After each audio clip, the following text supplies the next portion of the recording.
Javier Medrano es periodista y, por supuesto, analista. Javier, ¿qué tal? ¿Cómo estamos? Buenos días. Buenos días, Ramón. Un gusto saludarte. Siempre es un placer estar en tu programa, a tus órdenes. Encantado. Javier, estamos ante una crisis multidimensional. Los últimos datos sobre inflación brindados por el Instituto Nacional de Estadística nos muestran que, evidentemente, la economía está muy dañada y esto, lógicamente, tiene una repercusión social y marca, y yo creo que va a definir el devenir de la campaña electoral. Javier. Mira, Ramón, yo creo que uno de los elementos críticos que no se está en este momento tomando en cuenta y que es un factor que también es parte de toda esta crisis integral es el humor del boliviano. ¿Cuál es el humor del boliviano? En este momento seguramente estamos con un país deprimido, estamos con un país con problemas de inseguridad, de desconfianza. Las métricas te dicen que la certidumbre del boliviano es a la negativa, es decir, antes yo tenía incertidumbre de qué es lo que iba a pasar, pero ahora yo tengo plena certidumbre de que vamos a ir de mal a peor. Entonces todo esto genera depresión, depresión en las familias, depresión en el padre como proveedor, depresión en la hija que va al colegio, va a la universidad y que siente que es un peso en la economía familiar. Entonces, el humor del boliviano, Ramón, está muy golpeado. Y eso es crítico para un país, para una sociedad. El tejido social se construye en base a la confianza y en el optimismo. Entonces, Bolivia está pasando por una crisis emocional, si se quiere, bastante profunda. Y como tú muy bien lo decías, no tenemos a quién recurrir porque las instituciones se han desmoronado, literalmente se han desmoronado. Entonces, el boliviano está completamente indefenso, no llega a fin de mes, la economía familiar ya no alcanza y hay una recesión emocional también dentro de las familias. Y ese es un elemento que deberíamos también tomar en cuenta, Ramón, aparte de las cifras duras de la inflación, de la escasez de carburantes, etcétera, etcétera. Yo me pregunto cómo será el sentimiento en este momento de cada uno de los bolivianos, sobre todo los jóvenes, que tienen que trabajar, pagarse la universidad, ahorrarse el micro o no encontrar micro o tener que caminar para llegar a su destino. Es una situación muy compleja que amerita que un psicoanalista o los psiquiatras nos den una mirada sobre este tema. Claro, lo que pasa es que lo que va a hacer el psicoanalista, el psiquiatra, el psicólogo es, muy bien, terapia de grupo. Vengan ustedes que tienen el mismo problema y en grupo trataremos de resolverlo. El gran drama, y haciendo incidencia en lo que usted dice, Javier, es que ya no hay grupo. Ya estamos completamente descompuestos y disgregados. Y la campaña electoral hace que esas diferencias todavía se remarquen mucho más. Claro, porque la polarización es parte del juego político electoral, Ramón. Sí. Obviamente tú tienes que polarizar, tienes que extremar las situaciones. Y eso conlleva nuevamente a un extremo emocional de las personas. Te obligan contra la pared a que tomes una decisión que a lo mejor tú no quieres tomarla. Y aquí tienes tres elementos críticos dentro de un proceso electoral, Ramón. Tú votas o con el cerebro, votas con el corazón o votas con las vísceras. En este momento creería yo que la mayor cantidad de los votantes o de los electores o posibles electores con un candidato va a ser un voto visceral. Apenas un 3% es el voto racional en todos los países. Pero ahí está el grueso del voto, en el corazón o en las vísceras. Yo creo que ya no existe corazón, yo creo que existe vísceras. Y el boliviano está tan cansado que va a ir a votar con las vísceras. Y mientras más se polarice o más extreme estos escenarios, mayor va a ser este voto visceral que vamos a tener. Por eso te digo, incide en el humor del boliviano. ¿Se puede ganar la elección con las vísceras? Incluso con el corazón. Pero por supuesto. Se puede ganar, pero por supuesto. La economía no. Milei es un claro ejemplo. Correcto, pero la economía no. Es decir, la economía necesita ese punto de racionalidad que ubique las cosas en el lugar donde deben estar. Es decir, la ropa interior con la ropa interior, las camisetas con las camisetas. Hay que tener el ropero, el mueble bien ordenado. Porque si lo tenemos mezclado, al final no encontraremos los calcetines, Javier, o el calzoncillo limpio. Es decir, a lo que yo me voy es, puedes llegar y ganar las elecciones simplemente con el aspecto emocional, que me parece correcto, y normalmente los procesos electorales van por ahí. Lo hemos visto con Trump, lo hemos visto con Milei, seguramente lo vamos a ver este fin de semana en Ecuador. Pero, ¿y cuando toque gobernar, Javier, qué hacemos? Cuando realmente tengamos que sentarnos y formar gobierno y garantizar la gobernabilidad y por ende la paz social. Tú has dado en el clavo, Ramón, la gobernabilidad. ¿Cómo Correcto. construimos gobernabilidad con una crisis económica tan profunda, pero tan profunda? El próximo gobierno, por eso es que se prevé que el próximo gobierno va a ser un gobierno débil, va a ser un gobierno de transición, va a ser un gobierno que no va a poder hacer los grandes ajustes que se necesitan económicamente, institucionalmente, bajar el déficit fiscal, llegar a un punto de equilibrio, el endeudamiento, etcétera, etcétera. Y no lo va a poder hacer porque este año va a asumir en noviembre, octubre, noviembre, y luego el año que viene también son elecciones municipales, de gobernaciones, entonces le tocan un año y medio concentrado en elecciones. Va a tener muy poco espacio para poder hacer los ajustes reales, y a eso es lo que se llama la realpolitik. Sí. No creo que llegue a ser los grandes ajustes que amerita que se hagan en la economía boliviana. Pero aquí hay un tema de fondo también, Ramón, Sí. y que tú lo has tocado. Hablando del ropero. Sí. Cuando el próximo gobierno asuma la administración, va a abrir ese ropero. Y ahí es cuando nosotros en economía denominamos cuántos muertos me encontraré dentro de ese ropero. Es verdad. No sabemos. Es verdad. Si continuando la metáfora es perfecta. Va a ser una pesadilla abrir ese ropero, Ramón, una verdadera pesadilla. Ojalá encontremos un calcetín o un calzón más o menos decente. Sí. Entonces tenemos un problema serio de transparencia institucional, de transición ordenada institucional, de transición económica ordenada, como debería ser, como un país serio debería serlo. No está pasando esa situación. ¿Tú te acuerdas cuando Hitler, mira el ejemplo que te voy a poner, Bueno. cuando Hitler pierde la guerra, la Segunda Guerra Mundial, ya sabe que va a perder, ordena a todos sus soldados retroceder, pero les da una orden: no dejen nada al enemigo. Queman graneros, vuelan puentes, dinamitan vías de trenes, dinamitan todo lo que puede servir para el enemigo. ¿Acaso estamos en esa situación? ¿Acaso estamos diciendo destruyan todo el aparato productivo para que el próximo gobierno no sepa de dónde agarrarse?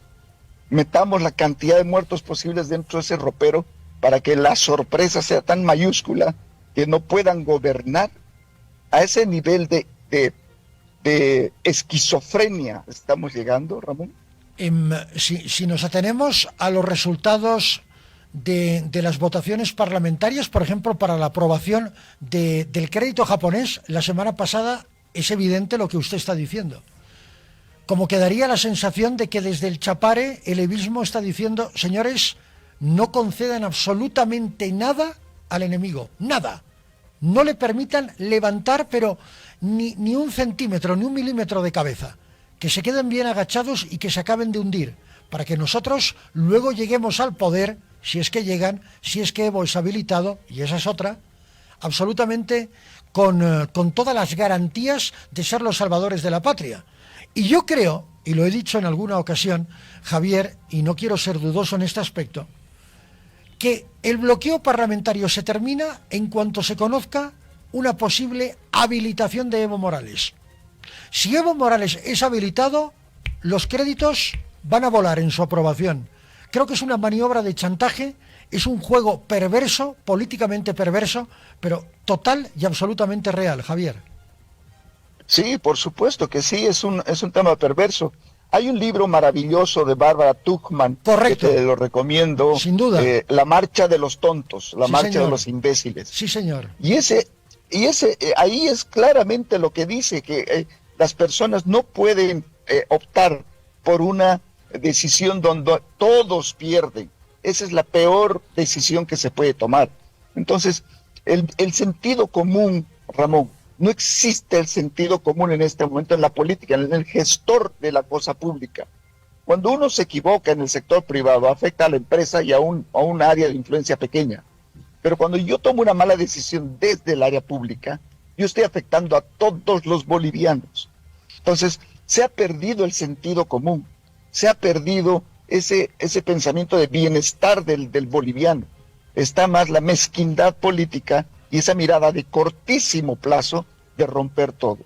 Entonces, es un escenario realmente crítico, y es más, de acuerdo a los últimos informes que ha hecho el FES, por ejemplo, que es muy interesante, los jóvenes son la masa electoral en este proceso presidencial de elecciones generales.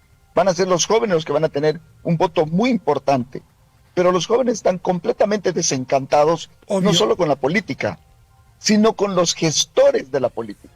Es decir, ya la política está tan destruida que no les interesa, pero los gestores políticos, Ramón, ¿dónde están estos gestores políticos coherentes, decentes, con sentido común, con sentido de bolivianidad?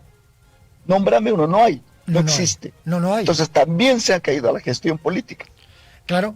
Si yo, por ejemplo, suscribo un pacto, y ya no hablaremos de un pacto de caballeros, suscribo un pacto para ir todos en un bloque de unidad, y enseguida voy a hacer referencia a Jorge Quiroga, y uno de los miembros destacados de este bloque de unidad, absolutamente presidenciable, decide patear el tablero y salir del bloque de unidad, y queda el bloque de desunidad, queda cojo, ¿qué podemos esperar?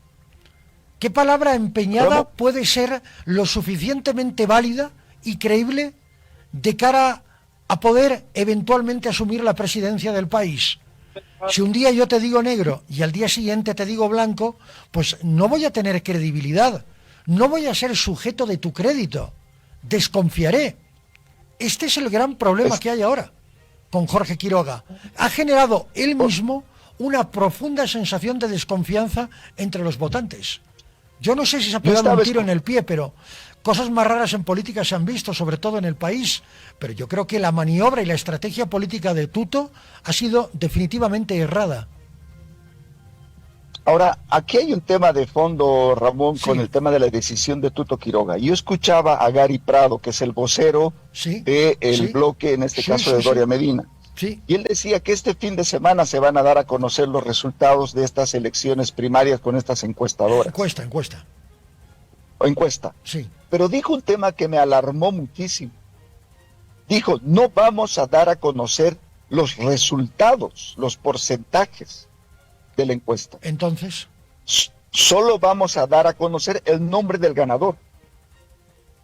Es decir, no nos van a decir cuánto ganó. Pero por supuesto, Ramón. Entonces, ahí transparencia. Empiezas. ¿Dónde está la transparencia, Javier? Transparencia. Exactamente, Ramón. Es como si yo te dijera, mira, el clásico Bolívar Stronger ganó Stronger. ¿Y con cuánto ganó? No te puedo decir el resultado, pero ganó Stronger. No, yo quiero saber con cuánto ganó.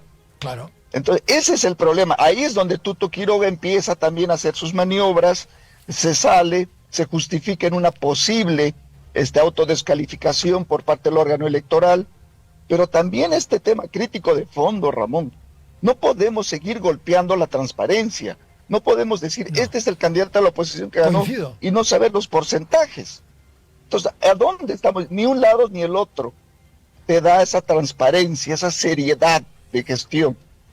Y ni siquiera el árbitro del partido, ya que continuamos con las metáforas futbolísticas. El árbitro del partido, el Tribunal Supremo Electoral, está más pendiente de recibir fondos, de hacer respetar su propia institucionalidad, también muy cuestionada. Totalmente. Y hay un elemento también crítico, Ramón, que hay que tener en cuenta en el escenario, en el calendario electoral. Sí. Hasta el 31 de abril, Óscar Hasenteufel es presidente del órgano electoral plurinacional. Después asume otra persona la presidencia del órgano electoral. El órgano electoral está teniendo un problemita ahí de credibilidad y de transparencia. ¿Quién va a ser el nuevo presidente del órgano electoral plurinacional? Hasenteufel lo dejará, no me cabe la menor duda. Creo que el hombre está contando los días para dejar el cargo, sí, porque es demasiado peso, es una persona proba, es una persona decente y me consta, es muy decente, pero está harto de tanta manipulación. Está harto. Exacto. Está harto, está cansado. Ese es el problema. Ese es el problema. El único garante de este proceso va a dejar su cargo. Claro. ¿Quién va a asumir ese desafío tan grande? ¿Quién? Ese es otro problema que es parte de lo que tú muy bien lo has dicho al principio. Este problema multifactorial, integral, que está poniendo en vilo la democracia boliviana, Ramón, nuestro mayor valor como país, la democracia, entendernos en democracia y construir un país. Esto parece que es cada vez más improbable, más imposible.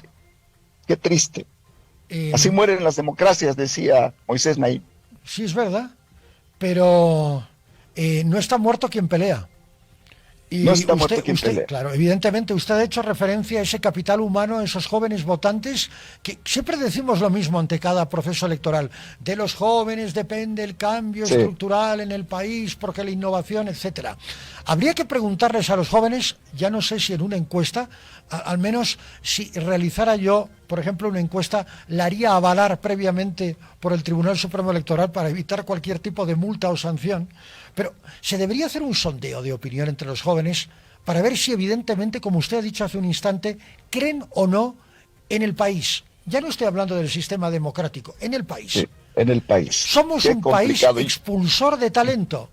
Los jóvenes se van.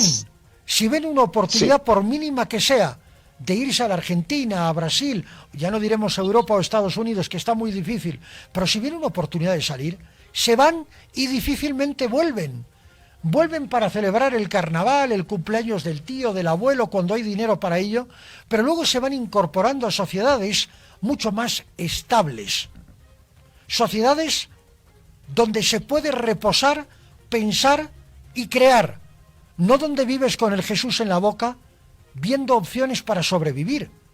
Ya no podemos vivir en una economía de sobrevivencia. Estamos viviendo en una economía de sobrevivencia. Los jóvenes necesitan certidumbre y seguridad de parte del gobierno, de parte del Estado, para poder crear, para poder salir adelante. Si no, se nos van. Los expulsamos. Así es, Ramón. Te paso un dato. Actualmente, solamente el 4% de todas las autoridades municipales, concejales, diputados, senadores, asambleístas, etcétera, tienen la edad entre 25 y 35 años. Solo el 4%. Sí. El resto es arriba hasta de 70 años. O sea, somos un país de jóvenes, el país más joven de Latinoamérica, gobernado por viejos. Correcto. Esa es la ecuación. Correcto. Es un desastre. Es un desastre. Sí, sí. No, es que es absolutamente... Y no es un tema de edad, cuidado, que no estamos queriendo entrar en el edadismo, ¿no? Que es una de las corrientes actuales. En medio del wokismo está el edadismo, ¿no? Todo lo viejo y rancio no funciona. Nuestro gran problema es que nunca hemos sabido aunar el conocimiento del veterano, del viejo, con las ganas y las ilusiones del joven. Al final, el viejo se ha acabado comiendo al joven. O sea, hemos roto completamente las leyes de la naturaleza, ¿no?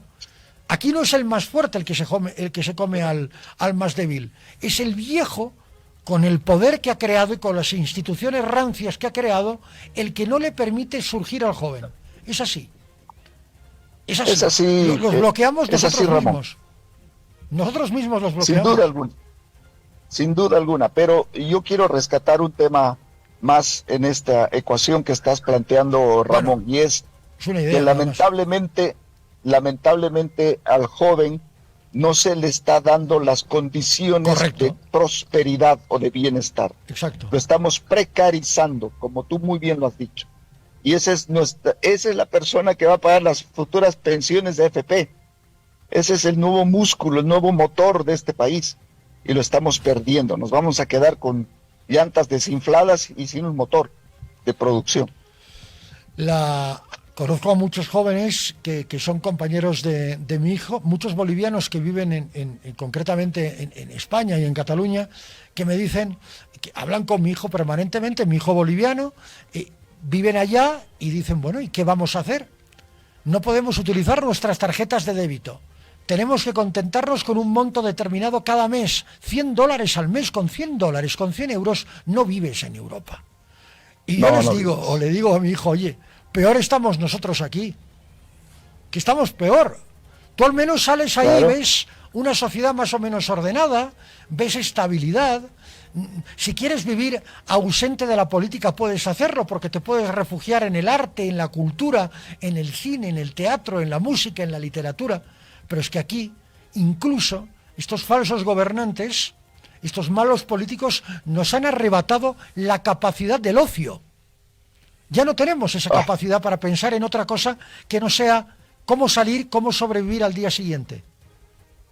Y el ocio es tan importante, claro, Ramón, porque ahí es cuando eres creativo, claro, ahí generas soluciones, claro, generas proyectos. Claro. El ocio es la fuente de la creatividad. Correcto. Ramón, qué importante es lo que acabas de decir. Nos han robado hasta el ocio, la capacidad creativa, sí, la capacidad de exponer. ¿Cuántas exposiciones hay en el país ahora? Exposiciones de arte. 2. Nada. Han cerrado, las galerías de arte están cerrando, porque la gente no consume arte. O sea, no consumes algo que no... Es decir, algo que te alimenta el espíritu. Cuando tienes que comer, el espíritu es para después. En cambio, es interesante, Javier, y es un tema para un futuro artículo suyo. Las iglesias, los credos protestantes, las iglesias están llenas de nuevo. ¿Por qué? Porque el hombre no encuentra... A ver, que Dios nos ayude. Cuando tú no encuentras soluciones en la tierra, hay que buscar un Dios. Entonces las iglesias están llenas. La gente va el domingo a la iglesia, no sé, a escuchar al monseñor en Santa Cruz, aquí, no sé, que te digan algo. Que la voz, en teoría, de Dios en la tierra te dé cierto aliento para continuar adelante. Es increíble.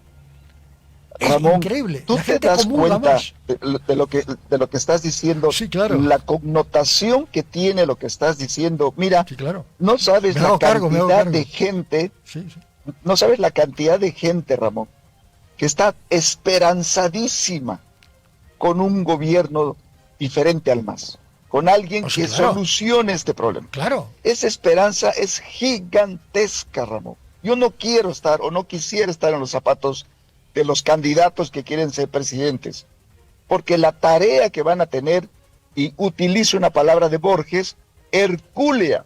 Sí. Hercúlea. Me encanta. No va a ser mayor, grande, no, hercúlea. Me encanta. Un Hércules tiene que venir.